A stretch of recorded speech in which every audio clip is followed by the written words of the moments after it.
Maluco, né?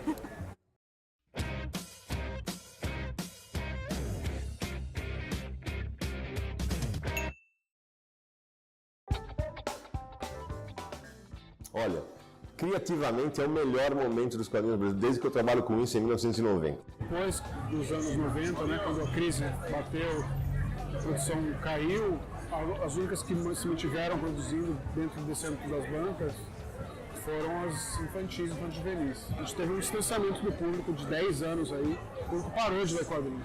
É uma coisa muito popular, o mercado editorial quebrou. Plano isso, plano aquilo.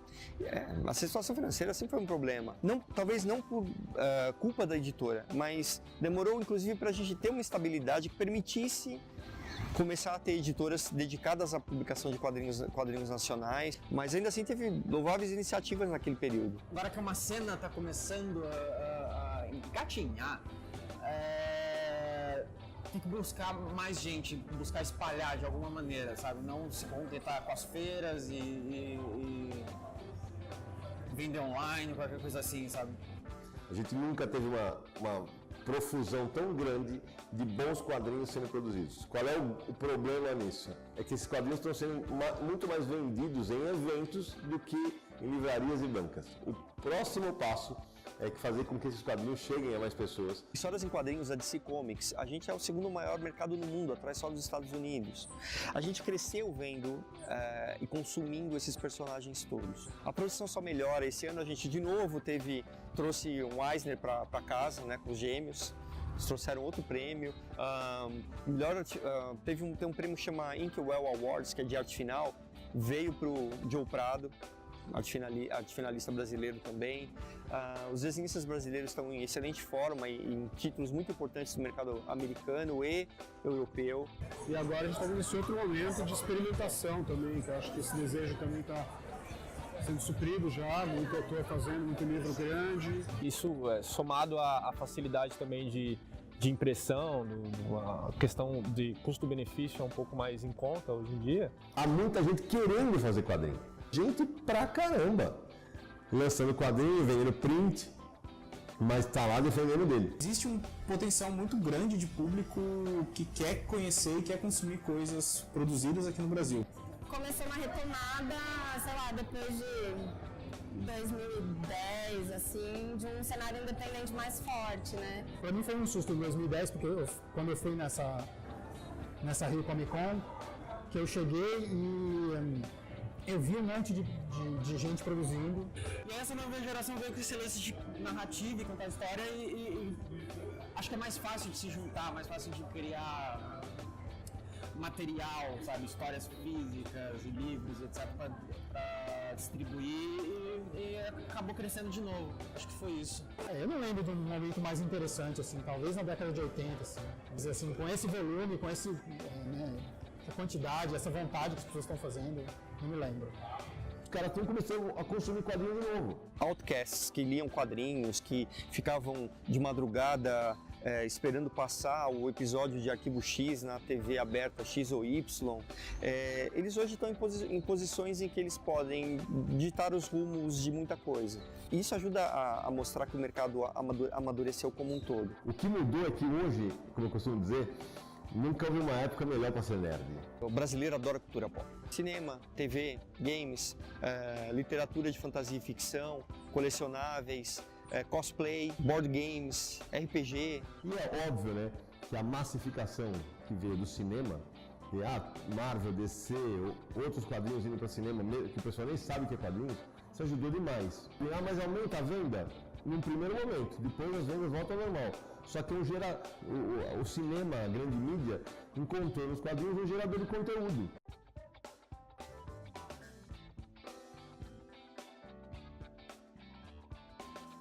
Deve dar. Alguém tá vivendo, mas a gente não. Não. Não, a resposta é não. Eu tô falando desse tipo de quadrinho, né? Independente e tudo mais. Não dá. Não, acho que não dá para viver de quadrinhos, assim como não é possível viver de literatura, por exemplo, de poesia, infelizmente ainda tem muita caminhada por aí pra gente um dia, quem sabe, alcançar esse caminho. Das pessoas que eu conheço, os quadrinistas que eu conheço muitos, A maioria tem que ter um outro trabalho, não vive só de quadrinho. Ou é designer, ou é jornalista, ou é redator, ou é diretor de arte, ou é... Não sei, pra sobreviver até dá. A gente tá vivendo, mas não assim, com muito luxo, né? Eu vejo que fora não é muito diferente, né? É pro independente, né? Não pro... Né? A diferença é que tem um mercado dos super-heróis, do Thor e do Hulk, etc., que sustenta, né, algumas pessoas fazendo quadrinhos para mainstream, e se ela quiser, ela faz também uma coisa paralela. Essa pergunta a gente não faz mais, tá? Ela é quase ofensiva. Talvez seja uma coisa disso, de parar de perguntar se dá para viver de quadrinhos e parar com essa expectativa. Talvez seja isso. Porque viver, cara, é difícil. Um quadrinho é ser lixeiro, é ser engenheiro, é ser astrônomo, é qualquer coisa. O envelhecimento é maior que a renovação. Não, envelhecendo não, acho que ele está rejuvenescendo. O leitor de quadrinhos de super-herói envelheceu. Não é que ele envelheceu, eu acho que sempre tem um público mais velho, em todas as épocas, né? É um clássico. Os quadrinhos americanos, por outro lado, eles vêm sendo publicados regularmente no Brasil desde a década de 70, talvez. A gente tem uma recorrência desses títulos sempre chegando nas bancas. Ah, mas tem garotada que está começando a comprar agora? Tem. Só que aquele negócio, para o cara entender a cronologia que vem de 40 a 50 anos, por isso que tem reboot da DC e da Marvel toda hora, para tentar pegar esse cara. Talvez para o quadrinho mais tradicional, né, de herói, o público tenha dado uma envelhecida, eles não tenham conseguido renovar muito. Nos Estados Unidos, a criançada não começa a ler um super-herói hoje, mas nem a pau. O trabalho de formação de leitor que o Maurício aqui no Brasil faz com muita competência, porque eu digo que ele é o maior formador de leitor do Brasil, ponto. Porque é algo que lá fora não existe, justamente para que o quadrinho não vire disco de vinil. Essa mentalidade de que quadrinho é uma coisa para criança, ao meu ver, ainda perpetua muito no Brasil por causa do Maurício de Souza, né? Porque todo mundo foi alfabetizado com o Maurício de Souza e porque é a única referência que as pessoas têm fora os super-heróis, que também tem um certo quê de infanto-juvenil, né? Hoje em dia eu acho que não rola mais isso não, de falar, quadrinho, história em quadrinho é Turma da Mônica, coisa infanto-juvenil, não. Hoje em dia já está ultrapassado. A gente sabe que existe uma gama de possibilidades de publicações com outras temáticas pipocando por aí, e que já prova que isso está superado. E acho que a partir do momento que as graphic novels começaram a ganhar notoriedade no mundo, isso seja quando com o Mouse, que é um livro essencial, ganhou o Pulitzer, ou com Watchmen, que é um quadrinho de super-herói, mas que foi a primeira graphic novel de verdade, adulta, com problemas humanos, com pessoas fragilizadas, assim. E a popularidade desse formato que fez com que um público adulto e maduro, que não se interessava pela linguagem de quadrinhos, ter um outro olhar. Você começa a ter um público mais velho, em que ele vai querer histórias mais adultas, melhor qualidade gráfica, melhor acabamento. O cara tem mais poder aquisitivo. Daí, quando você faz uns quadrinhos de luxo, então você está investindo no cara. Peraí, eu tinha essa saga em formatinho lá atrás, naquelas revistas. Vocês vão lançar em capa dura? É a hora. Em 2008, quando o Maurício lança a Turma da Mônica Jovem, ele lançou a Turma da Mônica Jovem por quê? Porque até os anos 90, a infância ia até uns 14 anos. Era a hora que a criança parava de ler o Maurício. Com os anos 90 vieram as TVs a cabo específicas para criança, começa a internet, começa os aparelhos de som portáteis, isso vira concorrente de gibi, em metrô, em casa, tudo. E começa um fenômeno que os pedagogos podem explicar melhor do que eu, que é o encurtamento da infância. Com 10, 11 anos, a molecada falava assim: eu não sou mais criança, eu sou pré-adolescente. E aí parava de ler Maurício. Isso no começo dos anos 90, mas o Maurício tem uma queda. Pessoas leem quando pequenos, depois meio que abandonam, né? E vão pra literatura, vão pro cinema. O Maurício, em 2008, tem uma sacada de lançar a Turma da Mônica Jovem em estilo mangá. Os poucos que não paravam de ler quadrinhos estavam indo para mangá. O Maurício, mais do que resgatar o leitor para ele vai ter resgatado o leitor para o mercado de quadrinhos. E é efetivamente o que está acontecendo. À medida que esses quadrinhos que tratam de temas mais complexos e sérios estão surgindo, o público vai se revelando. Quanto mais autoras e mais publicações a gente faz, mais público querendo esse tipo de material aparece. A gente vive um momento lindo de confluência, assim, de convergência, né, entre as gerações. Aqui na feira tem gente de todas as idades, tá maravilhoso. As feiras gringas, assim, daí você vê muito mais, como o mercado é muito maior, você vê, tipo, é um público que vai de criança até, tipo, velhinho. Abstratos, quadrinhos que não tem muita história, sabe? São quadrinhos mais experimentais, tem essa abertura também hoje em dia. Então por isso que atrai também esse público mais adulto. Essa migração para o público mais velho é algo que vem desde a década de 70, na verdade. Teve um grande auge na década de 80 com os quadrinhos mais grim and gritty, né? Que foi o termo que foi cunhado na época, das histórias mais, personagens mais pesados, histórias mais violentas, mais maduras. Eu acho que um dos motivos disso, na verdade, é que o leitor de quadrinhos não para de ler quadrinhos. Então ele vai envelhecendo, então chega uma hora que aquela leitura mais infantil já não serve mais para ele. O quadrinho juvenil adulto na banca, que é um mercado que a gente não tem, é totalmente gringo que está na banca. É super-herói e mangá. Nós não temos um quadrinho nacional na banca juvenil adulto. Tem crianças lendo também. O pessoal não produz mais quadrinho infantil. As pessoas querem produzir quadrinho adulto, autoral. E aí, para você formar público, cara, vai na base, vamos formar, vai na molecada, faz quadrinho pra molecada. Certamente tem público para esse moleque, cara. Então é uma oportunidade desse mercado se renovar e não acabar com essa geração de velhos leitores de quadrinhos. A gente consegue produzir coisas com uma produção gráfica tão boa ou melhor que algumas editoras, mesmo de forma independente, com custo relativamente ok, assim. Esse ótimo momento também se marca pela produção, né? A quantidade de artistas fazendo trabalhos autorais, que é algo que fomenta o mercado inteiro. Então tem muita gente produzindo, muitos brasileiros produzindo para o mercado externo, muita produção local. Então hoje é possível encontrar quadrinhos, inclusive segmentados, né, de temas tão diversos quanto super-heróis nacionais, quadrinhos eróticos, tem de tudo. Isso é muito legal. Hoje, graficamente, eu consigo, você e mais um amigo, a gente faz um catarse, a gente faz com papel crochê de luxos, capa dura, a gente consegue fazer um produto graficamente no nível de uma editora. O problema é, e editorialmente? Até isso é uma coisa boa de ser coletivo. Cada um sabe fazer umas coisas que os outros não sabem. E como eu sou designer, eu consigo fazer toda essa parte do design. Escolher tipografia, fazer layout de tudo.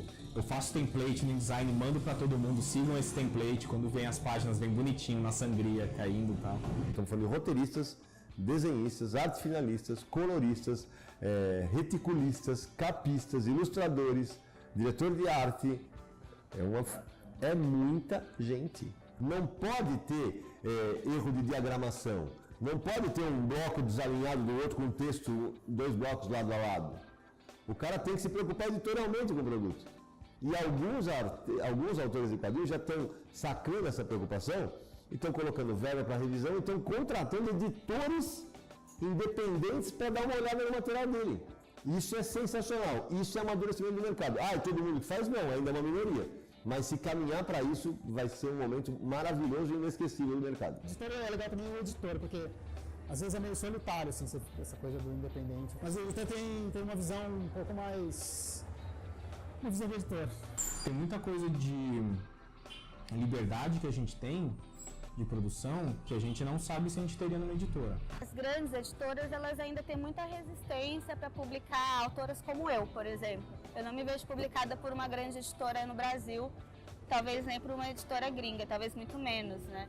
Amarrar esses nozinhos que ainda estão desamarrados, como distribuir, escoar o material independente. A dificuldade eu acho que é uma barreira financeira, primeiro de tudo, assim. Não só financeiramente, mas escoar esse material, não ficar deixando na casa do sujeito.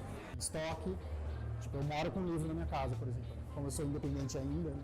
Eu tenho lá uns móveis, tipo um sofá de livro. A editora cuida disso.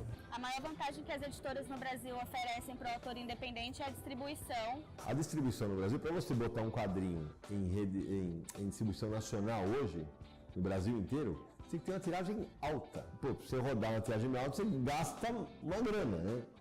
Mas com todas essas plataformas de financiamento colaborativo na internet, tem muitos editais de cultura dedicados à publicação de livro, é possível que uma autora como eu se publique sem precisar de editoras. Tem muita coisa que uma boa editora consegue como alcance e logística que a gente sozinho, talvez a gente não consiga mais, assim. Disputar com o Maurício de Souza hoje, evidentemente, você tem que ter uma produção grande. Eu, autoral, sozinho, eu vou conseguir fazer uma revista por mês de 80 páginas? É punk, velho. Aqui são quase 1.700 páginas inéditas por mês. A gente não consegue ter os livros em livraria, por exemplo. A gente não consegue expor numa vitrine de livraria, né? Então, às vezes a gente até tá lá, mas não é aquele livro que vai chamar um destaque, né? Enquanto cada autor estiver produzindo o seu próprio gibi, é difícil você pensar em grande escala. Porque, pô, você não consegue sozinho botar um gibi de 80 páginas por mês na banca. Um grande problema que a gente enfrenta são as lojas especializadas e as livrarias, que cobram uma porcentagem muito grande em cima do trabalho do autor independente. A mesma porcentagem que cobram para o título que uma editora lança. Só em comic shops que a gente consegue fazer uma negociação direto com o dono da comic shop. Eu acho que os donos de comic shop deviam rever também os acordos que fazem com autores independentes. Acho que deveria ser uma porcentagem menor e diferenciada das grandes editoras, por exemplo. Por editora você não paga o livro para ele existir, né? Então você não precisa dar uma aposta, mas você vai ganhar menos. Não é vantajoso. Mas a galera que produz independente, você tem que saber que o seu produto é um produto de nicho. Você tem que esperar que o seu nicho seja grande o suficiente para te sustentar. Muita gente independente vê de uma forma um pouco mais artística, digamos. A gente tenta enxergar como um produto de entretenimento. Publicando sem editora, eu tenho mais controle sobre a minha própria produção, eu sei onde ela está circulando e ao que ela está sendo associada. Eu tenho um contato direto com o meu público e eu posso preservar em mim uma certa ética mercadológica, sabe? O mesmo de segurar o preço. Eu fazer um quadrinho independente, todo o dinheiro que eu gasto, eu pago minha gráfica, mas eu sei quanto dinheiro eu vou gastar e sei quanto dinheiro eu vou ganhar e tudo que eu vender vai ser meu. Fazer o quadrinho por editora, por outro lado, me enxuga alguns custos e trabalhos assim que eu não preciso ter. Então, esses 10% do preço de capa, na conta final, talvez valha a pena. Aí a distribuidora cobra 50% da editora, que dá 10% só para o autor. Então, é toda uma cadeia que precisava ser reformada. O Maurício, sim, ele se beneficia, evidentemente, de ser o cara mais conhecido, de fazer quadrinhos que agradem a galera, e se beneficia de um negócio que é a distribuição no Brasil. E você chega na distribuidora, o cara fala assim, pô, mas você vai botar uma revista contra o Maurício de Souza. Aí o cara pode até coloca lá, então, mas não vai virar, tal. Deixa eu tentar. Às vezes a distribuidora não deixa. Você vai colocar uma revista contra todas da Panini, da Marvel e da DC. Mas o fato é, hoje, por conta disso, dessa presença maciça do Maurício, o Maurício tem números perto de 80% da venda no mercado de quadrinho nacional. Somando tudo, claro, né? Somando jovem, graphics, tudo. Tem os quadrinhos que sempre existiram, que é a Mônica, etc. Os independentes é que tem um mercado, mas é independente. É pequeno ainda. O leitor certamente estaria disposto a ler outras coisas. Certamente. Porque concorrência faz um bem extraordinário. Então tem muita gente fazendo coisa legal, mas às vezes eu fico até me questionando se de repente a gente não tá meio que falando com a gente mesmo, sabe? Tentar driblar os problemas do Facebook, das redes sociais, a dificuldade real que a gente tem de chegar nas pessoas de fato. Fazendo as feiras, nós mesmos frequentamos, nós mesmos compramos o trabalho do outro, e se isso não tá indo para fora, assim. A impressão que eu tenho é que até os anos 2010, por aí, o rolê de quadrinhos no Brasil era uma coisa muito pequena e concentrada nas mesmas pessoas. Não fica girando em torno dessas mesmas pessoas, parece, sabe? Eu acho que os autores com mais experiência, que estão fazendo quadrinhos há 10, 15 anos, eles não são muito próximos da minha geração, não. Inclusive, eles tendem a antagonizar um pouco. Existem várias mini panelinhas, isso é um pouco tosco, porque o ideal seria as pessoas todas se juntarem, não se dividirem. Não, acho que tá todo mundo junto, cara. A gente tem, assim, 1000 quadrinhos, 1000 Brasis, né? Acho que também ficar falando de um quadrinho só é meio... não comporta mais, assim. Tem 200 quadrinhos. E também tirar essa ideia de que para um quadrinista que já produziu muito, tá tudo garantido, ele pode se aposentar e tá tudo bem. Não, no Brasil a gente não tem isso, ele tem que continuar produzindo, se reciclando, se reinventando, também passa por crise, também tem que pagar as contas, também tem que fazer as concessões, também tem que em algum momento lutar por um espaço ou testar coisas novas. Então, eles também estão, igual todo mundo, tentando se reinventar. A princípio, eu gosto de acreditar que o público leitor de quadrinhos valoriza uma boa história em quadrinhos, independente de quem é o autor ou a autora. Era sempre uma coisa de menino lá, fazer quadrinho. Menina, eu acho que agora com essa nova geração, 5, 10 anos, nem existe mais esse papo meninas nos quadrinhos, sabe? Quadrinhos. No mercado, tanto dos independentes quanto na indústria, a recepção das novas autoras é péssima. Comigo nunca aconteceu. Eu não posso falar pelas meninas que desenham e que falam que rola, né? Preconceito na área. Mas tem, né? Como tem em todas as áreas, né? Machismo, eu acho. A gente enfrenta um machismo muito explícito, diversas vezes, frequentemente.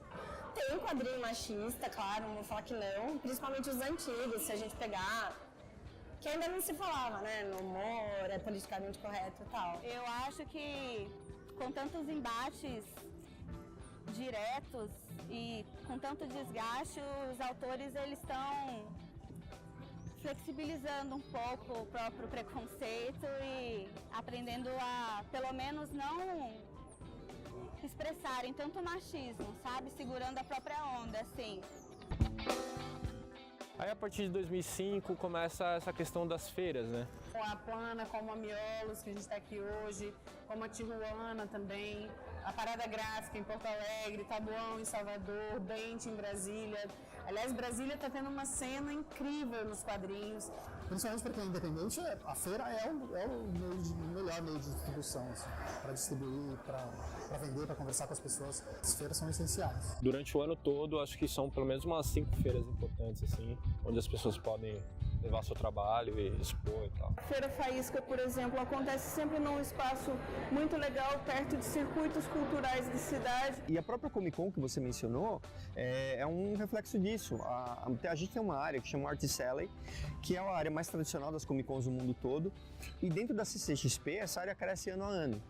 E existe uma demanda para isso. Eventos como a Comic Con, como o FIC em BH, como a Bienal de Quadrinhos de Curitiba, tem um aspecto de fortalecimento do mercado no sentido de, poxa, é a hora que eu consigo conversar com o autor, cara. Isso era impensável há 20, 30 anos no Brasil. Porque não acontecia. Com a internet, todo mundo que cria conseguiu mostrar seu trabalho de alguma maneira, né? A internet tem um papel vital nessa história. Se até o começo dos anos 90 um cara quisesse me mostrar um trabalho, quero mostrar um trabalho para um editor, o cara tinha que atravessar a cidade ou atravessar o país com uma pasta deste tamanho debaixo do braço e marcar uma hora, ficar lá esperando. Hoje, cara, todo mundo manda uma mensagem pro editor, chama o cara no Twitter, no Facebook, a interface é muito mais rápida. Cada vez mais fácil ir para os eventos e conversar com as pessoas por causa da internet, principalmente, que talvez seja o maior catalisador do quadrinho autoral. Se antes você dependia de uma editora ou dependia do aval de um editor, vamos dizer assim, hoje você já tem a facilidade de você mesmo montar um blog, montar um site e publicar o seu trabalho. Você postava e todo mundo via na timeline. Então era um meio para divulgar sensacional. A internet tem esse aspecto de meme quase. O pessoal que hoje ainda faz humor gráfico, que é muito bom, Ricardo Coimbra, Arnaldo Branco, Bruno Maron, todos esses caras botam na internet, explode o desenho, é esquecido para sempre? Ah, cara, você tem que manter em catálogo, você tem que manter distribuindo em loja, você tem que manter em internet divulgando o tempo todo, sabe? Maurício surge no mesmo lugar onde surgiu o Angeli, o Laerte, o Glauco e onde hoje não surge mais ninguém, nas tiras de jornal. Os jornais hoje dão pouquíssimo espaço para tira de quadrinho. O humor gráfico ainda e provavelmente vai morrer por causa disso, depende muito de imprensa, depende muito de jornal, revistas, as coisas que é uma coisa que está acabando. O pessoal fala, não, vai acabar o papel. Bobagem. O leitor de quadrinhos é por característica do colecionador. O cara não vai querer guardar CDs ou DVDs, né? Ele gosta de ver a lombada. Hoje no Brasil existe um momento de colecionismo fortíssimo. E tudo sai em capa dura. Tanto é que tem um monte de quadrinistas que estouraram na internet e estão agora lançando seus álbuns. Hoje em dia é primeiro internet e depois vem pro livro. Mas por que fazer um livro se já está tudo disponível na internet? Está tudo reunido num objeto físico que não tem notificações aqui de Facebook, não faz barulho, não incomoda. No começo da década de 2010, né, surgiu os crowdfundings, né? Virou um fenômeno para produzir quadrinho no Brasil. Eu não tenho bala para ir para uma editora ainda. As editoras não estão publicando. Eu vou me auto-editar. O crowdfunding ele acaba cumprindo dois objetivos. Ao mesmo tempo em que ele serve como uma forma de financiamento para produzir a revista, ele também é uma pré-venda. Então você já sai com uma tiragem que não é pequena. Você consegue uma divulgação no país todo. E aí as plataformas de crowdfunding se juntam ao advento das redes sociais. E você consegue fazer com que essa informação chegue também no Brasil inteiro. Até então, para um artista de Porto Alegre ser conhecido em Belém, a não ser que ele fosse até lá, ou tivesse uma forma de fazer com que o trabalho dele chegasse até uma comic shop, algum evento que acontecesse lá, ninguém jamais saberia da existência dele. Os crowdfundings no Brasil já geraram excelentes HQs. E também péssimas HQs. É a regra do jogo. O crowdfunding acaba trazendo outras responsabilidades. A partir do momento em que o artista abre mão de ter uma editora, ele também abre mão de ter revisor, copydesk, editor, produtor gráfico e por aí vai. A gente acaba tendo problemas do tipo materiais com baixa qualidade gráfica, erros de tradução, erros de revisão, problemas de roteiro até mesmo. Mas é algo que vem sendo apontado regularmente pelo público, de uma forma geral, e a tendência é de que todo mundo fique mais esperto nesse sentido e que a produção tenha cada vez mais qualidade. O que é ótimo, porque daí retroalimenta a própria plataforma. O quadrinista é, por característica, um solitário. É um cara que trabalha sozinho, um cara que fica lá, e esse cara geralmente é tímido. E muita gente tem aquele negócio de não tem o espírito do fanzineiro. Ah, mas no teclado é mais fácil, cara. Você fazer lá sua propaganda no teclado, Eu não vejo pesquisas muito boas. Número mesmo, eu acho que não tem muito. Assim. Você não acha os números. Não tem como. Por isso que todo mundo fica patinando nas palestras. Assim, ninguém tem número das coisas. Ninguém sabe quem realmente compra quadrinhos, quem compra quadrinho independente, porque talvez os estúdios Maurício de Souza saibam, eles têm pesquisa. Talvez editoras grandes saibam e não abram pesquisa, mas assim, em geral a gente não tem esses números. Infelizmente não acontece. Eu acharia sensacional para o mercado, isso como jornalista falando, como editor mesmo, que todo mundo soubesse. E se esses números fossem abertos. Eu falo que a Panini, nossa editora, não nos passa. Não, minto. Ela nos passa, mas é uma cláusula com a MSP de os números não são divulgáveis. Eu vejo algumas pesquisas informais, não lembro se em 2013 no FIC, ou quantos quadrinhos independentes estavam sendo lançados, e parece que teve um crescimento e tal. Com certeza é bastante, né? Acho que tem mais quadrinho independente no FIC, por exemplo, do que quadrinhos de editora. Até os começo dos anos 90, todas as revistas de quadrinhos que estavam em bancas, todas, Super-Herói, Maurício, tudo, estavam vinculadas a um instituto chamado IVC, que era o Índice de Verificação de Circulação. Então, beleza, eu quero anunciar na Luluzinha. Vou no IVC, quanto vende? Pô, número bacana. Eu vou fazer um anúncio aqui. Eu quero anunciar no Maurício, tal. Eu quero anunciar na Disney, tal. Quando começam as crises governamentais, as editoras falam, para tirar custo, corta o IVC. corta e VC, corta e VC. Hoje tem o Maurício, acho que dizem lá, só, mais nada. Não é coincidência que param as propagandas nas revistas de super-heróis. Como é que eu vou anunciar numa revista, numa minissérie do Hellboy se eu não sei quando tá vendendo? Aí realmente vira uma caixa preta. Eu acho que tem que ter alguém que queira fazer essas pesquisas.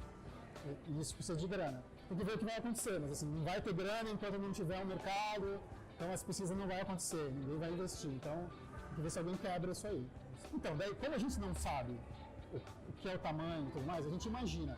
Eu gostaria muito de contar essa história para todo mundo. Para mostrar, olha, temos caminho, vamos aí. Vamos inventar, outras editoras investam, dá para fazer. Por causa da concorrência, não sei quais são as razões das editoras, mas o fato é que é um buraco negro.